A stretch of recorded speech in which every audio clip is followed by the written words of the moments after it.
So after basic discussion of the middle layer cavity, today our topics is the disease of the middle layer cavities, and let's start with the otitis media. So otitis media জিনিসটা কি? It is the inflammation of the mucoperiosteal lining of the middle layer cleft. তাহলে এটা কি? এটা হচ্ছে inflammation of the mucoperiosteal lining of the middle ear cleft, মানে middle লেয়ারের যে লাইনিংটা আছে ওখানে যদি ইনফ্লামেশন হয় সেটা হচ্ছে ওটাইটিস মিডিয়া। এবার দেখা যায় ক্লাসিফিকেশন। ওটাইটিস মিডিয়া ফার্স্টে দুই ভাগে ভাগ করা হয়েছে, একটা হচ্ছে অ্যাকিউট, একটা হচ্ছে ক্রনিক। কিসের উপর ভিত্তি করে? কতক্ষণ স্থায়ী তার উপর ভিত্তি করে। লং স্ট্যান্ডিং হলে ক্রনিক, আর যদি শর্ট স্ট্যান্ডিং হয় তাহলে হচ্ছে অ্যাকিউট। অ্যাকিউটের মধ্যে আবার দুই ধরনের আছে, সেটা হচ্ছে acute suppurative otitis media, acute নন সাবপিউরেটিভ ওটাইটিস মিডিয়া।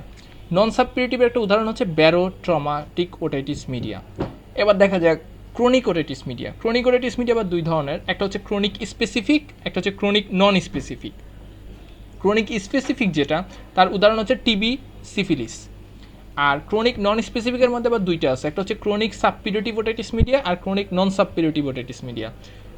নন সাবপিউরেটিভের উদাহরণ হচ্ছে secretory or glue ears.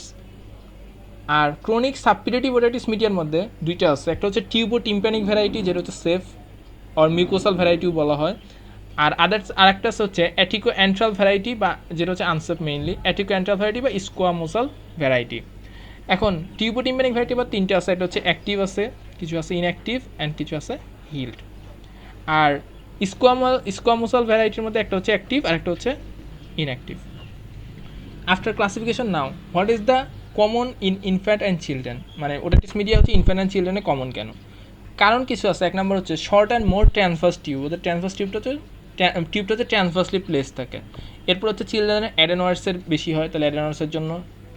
Number two হচ্ছে এজ অ্যান্ড ইমিউনিটি, ওদের এজ এবং ইমিউনিটি অনেক কম থাকে।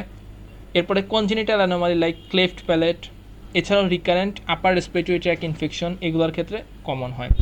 And improper baby feeding and systemic disease. So these are the common causes or common causes why the infants and চিলড্রেন্সের ক্ষেত্রে এটা হচ্ছে ওটাইটিস মিডিয়াটা মোর কমন। এবার দেখা যাক অ্যাকিউট সাবপিউরেটিভ ওটাইটিস মিডিয়া, সবচেয়ে কমন একটা ওটাইটিস মিডিয়া অ্যাকিউট সাবপিউরেটিভ। এটা কি? এটা হচ্ছে acute inflammations of the mucous membrane lining of the middle ear's cleft produced by the pus formation. যেহেতু সাবপিউরেশন তাহলে এখানে পাস ফর্মিং অর্গানিজম থাকবে। এরপরে এই জিনিসটা কি কোন কোন রুট দিয়ে আসে আমরা জানি কি, মানে মিডল লেয়ারের ল্যাটারালি কি থাকবে? Tympanic membrane. তাহলে টিম্প্যানিক মেমব্রেন রাপচারের মাধ্যমে টিম্প্যানিক মেমব্রেনের মাধ্যমে অর্গানিজমটা আসতে পারে, রুট অফ অর্গানিজম। একটা হচ্ছে ইউস্টিশিয়ান টিউবের মাধ্যমে আসতে পারে এবং ব্লাড অর্থাৎ হেমাটোজেনাস রুট। এখন দেখা যাক পাস ফর্মিং অর্গানিজম কী কী আছে। এখন একটা কমন কোশ্চেন আছে যে what are the pus forming organism causes acute suppurative otitis media. তাহলে এক নম্বর হচ্ছে Streptococcus beta haemolyticus, number two হচ্ছে স্টেপ্টোকক্কাস নিউমোনি, নাম্বার থ্রি হচ্ছে Staphylococcus aureus, and number four হচ্ছে Haemophilus influenzae. So this four are the main pus forming causative agents in case of acute suppurative otitis media. Now, what are the stages and pathogenesis of the stages? আমরা যদি প্যাথোজেনেসিসটা একটু দেখে নেই তাহলে stage আছে mainly পাঁচটা stage আমরা ভাগে ভাগে বলবো। তাহলে হচ্ছে ফার্স্ট আমরা প্যাথোজেনেসিসটা একবারে ক্লিয়ারলি দেখে নিই, এরপর আমরা কোন স্টেজটা কীরকম এটা বলবো। ফার্স্টে কী হয়? ফার্স্ট হচ্ছে মিডল লেয়ার ক্লেফটে একটা ইনফেকশন এন্টার করে। তাহলে অ্যাট ফার্স্ট কি infection enter into the middle ear cleft. যখন এই ইনফেকশনটা এন্টার করে তখন সে কী করবে? সে হচ্ছে সেখানে ইনফ্ল্যামেশন করবে। তাহলে inflammation of the mucoperiosteal lining of the Eustachian tube. টিউবে যখন ইনফ্ল্যামেশন হবে তখন টিউবটা কী হবে? এডিমা হবে টিউবে, অ্যান্ড মিউকাস কালেকশন হবে টিউবের মধ্যে। এর ফলে কী হবে? টিউবটা অক্লুশন হয়ে যাবে। টিউব যখন অক্লুশন হবে তখন হচ্ছে ওখানে এয়ার ট্র্যাপড হবে, এবং সেই এয়ার ট্র্যাপগুলো কী করবে? ওখানে যে সেলগুলো আছে এই সেলগুলো এয়ারগুলো অ্যাবজর্ব করে নেবে। তাহলে টিউব হচ্ছে ব্লক হয়ে যাওয়ার পরে ভেতরের এয়ারগুলো হচ্ছে সেলগুলো কী করলো? অ্যাবজর্ব করে নিল। ভেতরের এয়ার যখন অ্যাবজর্ব করবে তখন মিডল এয়ার ক্যাভিটিতে প্রেশার কী হবে? এয়ার কম থাকার জন্য মিডল এয়ার ক্যাভিটিতে একটা নেগেটিভ প্রেশার ফর্মেশন হবে। তাহলে negative pressure in the middle air cavity. যখন নেগেটিভ প্রেশার ফর্মেশন হবে সেখানে কী হবে? আস্তে আস্তে সেখানে কালেকশন হবে and accumulation of the serous exudate in the middle air cavity. Middle air ক্যাভিটিতে আস্তে আস্তে কালেকশন হবে কি? সেরাস এক্সুডেটের। যখন সেরাস এক্সুডেট কালেকশন হবে তখন তারা কী করবে? টিম্প্যানিক মেমব্রেনের একটা ফোর্স ক্রিয়েট করবে for a bulging of the tympanic membrane externally due to the exudative fluids. এরপরে যখন এক্সুডেটিভ ফ্লুইড যখন বালজিং মানে প্রেশার ক্রিয়েট করে যখন বালজিং হবে, এরপরে মোর মানে প্রলং স্ট্যান্ডিংয়ের ক্ষেত্রে এক্সুডেটিভ ফ্লুইড এরপরে কী হবে, পুরুলেন্ট হবে। এরপরে সেখান থেকে পাস ফর্মেশনস হবে, যেহেতু ব্যাকটেরিয়া ডিস্ট্রাকশন হবে, ডাব্লিউবিসি আসবে, তাহলে সেখানে আস্তে আস্তে পুরুলেন্ট হয়ে যাবে। পুরুলেন্ট হওয়ার পরে তখন tympanic membrane more bulge and congested হবে। টিম্প্যানিক মেমব্রেনটা তখন আরও বাল্জ অ্যান্ড কনজেস্টেড হবে। যখন বাল্জ এবং কনজেস্টেড হবে তখন সেন্টার পার্টের কী হবে, centre part of the tympanic মেমব্রেনে ইসকেমিক নেক্রোসিস হবে প্রেশারের জন্য। নেক্রোসিস থেকে কী হবে, সেটা স্লাফিং আউট হয়ে যাবে এবং সেখানে রাপচার ফর্মেশন হবে। এরপরে যখন রাপচার হয়ে যাবে তখন সেখান থেকে পাস ডিসচার্জ হবে। ঠিক আছে, এখন পাস ডিসচার্জ হচ্ছে, এই পর্যন্তও আসছে। এরপরে কী হবে, যদি আর্লি ট্রিট করা হয়, ঠিক আছে, আর্লি ট্রিট করা হওয়ার পরে ইনফেকশন কী হবে, রিজলভস হবে and middle ear turns to its normal appearance and functions. Treatment যদি আর্লি করা তাহলে ঠিক হয়ে যাবে। আর যদি ট্রিটমেন্টটা যদি নট প্রপারলি করা হয়, মানে প্রপারলি যদি ট্রিটমেন্ট করা না হয়, তাহলে ইনফেকশন মিডিল এয়ার ক্যাভিটিতেই পারসিস্ট করবে। সেখান থেকে ইনফেকশন কী করবে, এবার স্প্রেড করবে কোথায়, মিডিল এয়ার ক্যাভিটির বিয়ন্ডে স্প্রেড করবে। স্প্রেড করে সেটা যদি ম্যাস্টয়েড এয়ার সেল এবং ইন্ট্রাকেনিয়াল স্ট্রাকচারে সেখানে ইনভলভমেন্ট করতে পারে, এবং সেখান থেকে কী করবে, ম্যাস্টয়েড এয়ার সেল থেকে ম্যাস্টয়েডাইটিস, ঠিক আছে, মিডিল ইন্ট্রাকেনিয়াল স্ট্রাকচারের মধ্যে সেখানে অ্যাপসিস ফর্মেশন করবে, যেমন subperiosteal abscess or brain abscess, এগুলো ফর্মেশনস করবে।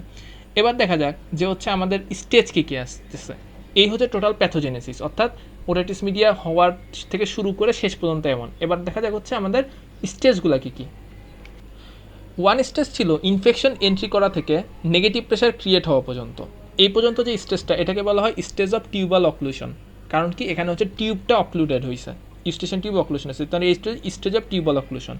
এরপরে নেগেটিভ প্রেশার ক্রিয়েট হওয়া থেকে এই এক্সুডেটিভ ফ্লুইড আসা এবং বালজিং এক্সটার্নালি, এই পর্যন্ত হচ্ছে যে পার্টটা, সেটা হচ্ছে স্টেজ অফ প্রি সাবপিউরেশন। মানে এখনো এখানে এখানে ট্রান্সফরমেশনস হয়নি, জাস্ট এক্সুডেটিভ ফ্লুইড কালেকশন হয়েছে এবং টিম্প্যানিক মেমব্রেন বালজিং হয়েছে। তার নেগেটিভ প্রেশার থেকে এই পর্যন্ত পার্টটা হচ্ছে স্টেজ অফ প্রি সাবপিউরেশনস।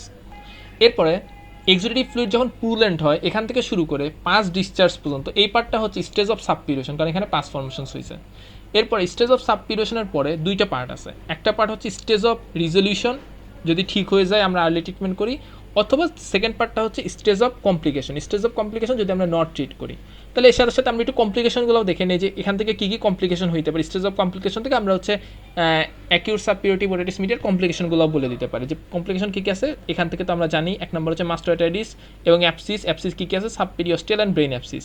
এছাড়াও কী হতে পারে, এছাড়া হতে পারে ফেসিয়াল প্যারালাইসিস, কারণ ওখানে ফেসিয়াল নার্ভ হচ্ছে একটা ইম্পর্ট্যান্ট নার্ভ, যেটা হচ্ছে মিডিল এয়ার ক্যাভিটিতে সাপ্লাই দেয়। এছাড়াও যেহেতু ইন্ট্রাকেনিয়াল স্প্রেড হয়েছে, তাহলে ইন্ট্রাকেনিয়াল মানে মিডিল কেনিয়াল ফসে ওখানে ইন্ট্রাকেনিয়াল কমপ্লিকেশনগুলো দেখা যাবে। এরপরে ইনার এয়ারে এটা যেতে পারে, এই জন্য ইনার এয়ারে কী হতে পারে, ল্যাবিরিনথাইটিস হতে পারে। এবার এই অ্যাকিউটটা যদি লং স্ট্যান্ডিং থাকে তাহলে ক্রনিক হয়ে যেতে পারে, ক্রনিক সাবপিউরেটিভ ওটাইটিস মিডিয়া হতে পারে, and petrositis. So these are the complications of the acute suppurative otitis media.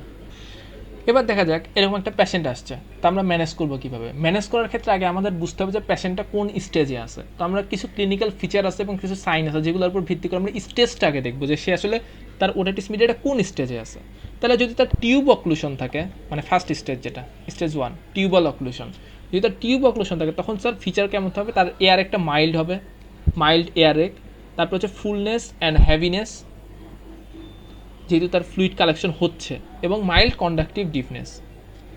R sign যদি দেখি তাহলে টিম্প্যানিক মেমব্রেন কেমন হবে, রিট্র্যাক্টেড অ্যান্ড লাস্টারলেস, এই হচ্ছে তার সাইন। এরপরে যদি দেখা যায় স্টেজ অফ প্রি সাবপিউরেশন, মানে এখনও তার সাবপিউরেশনের এখান থেকে একটু আর্লি অ্যাডভান্স হয়েছে, স্টেজ 2 যেটা, এখানে কী হবে, এয়ার একটা আগে মাইল্ড ছিল, এখন এয়ার একটা একটু বাড়বে, তাহলে ইনক্রিজড এয়ার এক, ঠিক আছে। এরপরে এখন এখানে কী হবে, এখানে একটু বাবলিং সাউন্ড হবে। বাবলিং সাউন্ড কেন হবে, কারণ হচ্ছে এয়ার ছিল সাথে ফ্লুইড এসছে, এজন্য একটু বাবলিং সাউন্ড হবে, ঠিক আছে, due to the presence of the serous fluid. এরপরে কী হবে, এরপর হচ্ছে ইনক্রিজড ডিফনেস, এখানে মাইল্ড ডিফনেস ছিল, এখানে হচ্ছে ইনক্রিজড ডিফনেস হবে, এখানে মাইল্ড এয়ার ছিল, এখানে ইনক্রিজড এয়ার এক। এরপরে জেনারেল এক্সামিনেশনের মধ্যে কী হবে, হেডেক থাকবে, ম্যালাইস থাকবে, এবং যেহেতু ইনফেকশন চলে আসছে তাহলে এখানে একটু টেম্পারেচারটা বাড়বে, রেইজড টেম্পারেচার। সাইনের মধ্যে কী দেখবো, টিম্প্যানিক মেমব্রেন এখানে ছিল রিট্র্যাক্টেড অ্যান্ড লাস্টারলেস, এখানে কী হবে, ডাইলেটেড ব্লাড ভেসেল থাকবে, red congested cart wheel appearance, ঠিক আছে, এই হচ্ছে সাইন। এরপর স্টেজ অফ সাবপিউরেশন, যখন থার্ড স্টেজে চলে আসবে তখন তার মধ্যে কী হবে, দুইটা পার্ট আসতে পারে, একটা হচ্ছে যদি তার এখনও পারফোরেশন হয়নি, ঠিক আছে, সাবপিরেশন হয়েছে বাট নট পারফোরেটেড, আর একটা হচ্ছে পারফোরেটেড অলরেডি হয়ে গেছে।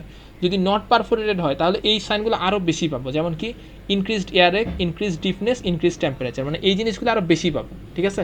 আর টিম্প্যানিক মেমব্রেনটা কী হবে, টিম্প্যানিক মেমব্রেন এখানে রেড ছিল, এখানেও রেড হবে, এবং এখানে কী হবে, বালজিং হবে, ঠিক আছে। এখানে জাস্ট ডাইলেটেড ব্লাড ভেসেল হয়েছিল, এবার এটা বালজ করে আউটওয়ার্ড বালজিং হয়ে যাবে, এবং রেডিয়াল স্পট ফর্মেশন হবে, মানে ইস্কেমিক নেক্রোসিসের দিকে চলে গেছে এটা।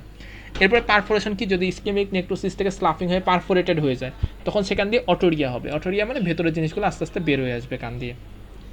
যখনই অটোরিয়া হবে, ইনফেকশনটা একটু মানে সবগুলো বের হবে, বের হওয়ার পর টেম্পারেচারটা একটু কমে যাবে, ঠিক আছে, সাথে পেইনটাও একটু কমে যাবে, বাট ডিপনেসটা কী হবে, বাড়বে, কারণ কি পারফোরেশন অলরেডি হয়ে গেছে, ঠিক আছে। আর হচ্ছে টিম্প্যানিক মেমব্রেনে আমরা যদি টর্চ লাইট দেখি তাহলে এখানে পারফোরেশন পাবো, এই হচ্ছে সাইন।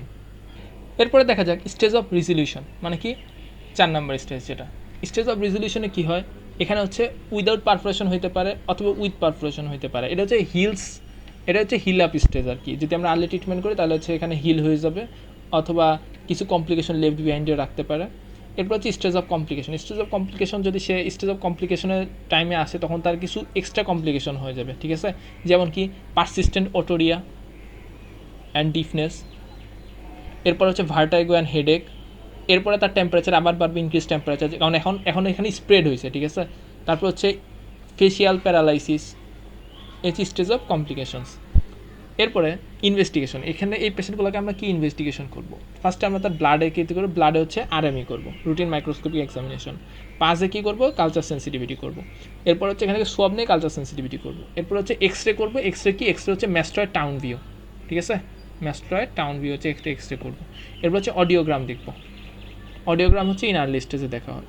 এবার আসা যাক আমাদের ট্রিটমেন্ট অপশনে। ট্রিটমেন্ট অপশনে ফার্স্টে আমাদের এইম জিনিসটা জানতে হবে যে কী, মানে আমাদের ট্রিটমেন্ট কী কারণে করবো। একটা হচ্ছে তার মিডিল ইয়ার ক্লেফটে যেহেতু ইনফেকশন হয়েছে, আমরা ফার্স্ট হচ্ছে ইনফেকশনটাকে কন্ট্রোল করার চেষ্টা করবো। তাহলে আমাদের ট্রিটমেন্টের ফার্স্টে যাবে হচ্ছে ইনফেকশন যেন কন্ট্রোল হয়। নাম্বার 2 হচ্ছে তার সিমটমটা আমরা রিলিফ করার চেষ্টা করবো, তাহলে সিমটম রিলিফ হচ্ছে সেকেন্ড স্টেজে আসতেছে। থার্ড স্টেজে আসতেছে এবার ইউস্টেশিয়ান টিউবের ব্লকেজ যেটা ছিল সেটা আমরা রিমুভ করার চেষ্টা করবো, মানে আমরা প্যাটেন্সি মেনটেন করার চেষ্টা করবো বাই ড্রেনিং অর ফর ভেন্টিলেশনস। দেন হচ্ছে তার এনশিওর কমপ্লিট রেজলিউশন, যাতে সে আবার নর্মাল অবস্থায় ফিরে আসতে পারে, এবং full return to the auditory function. So these are the aims for treatments. So medical treatment কী কী আছে, ফার্স্টে তার বেড রেস্ট নিতে হবে।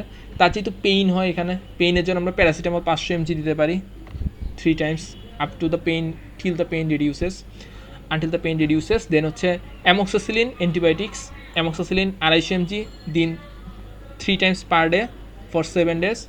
নেক্সট হচ্ছে অ্যান্টিহিস্টামিনস। অ্যান্টিহিস্টামিনস দেই হচ্ছে ফর যাতে তার কোনো ন্যাজাল মানে কাফ অথবা তার কোনো যদি কোল্ড থাকে তখন তার অ্যান্টিহিস্টামিন দেওয়া হয়।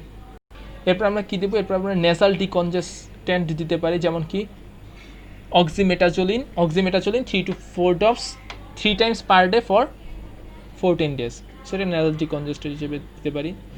এরপর হচ্ছে সেডেশনের জন্য ডায়াজেপাম বা ক্লোনাজেপাম ইউজ করা যেতে পারে, অ্যান্ড লোকাল হিট দিতে হবে।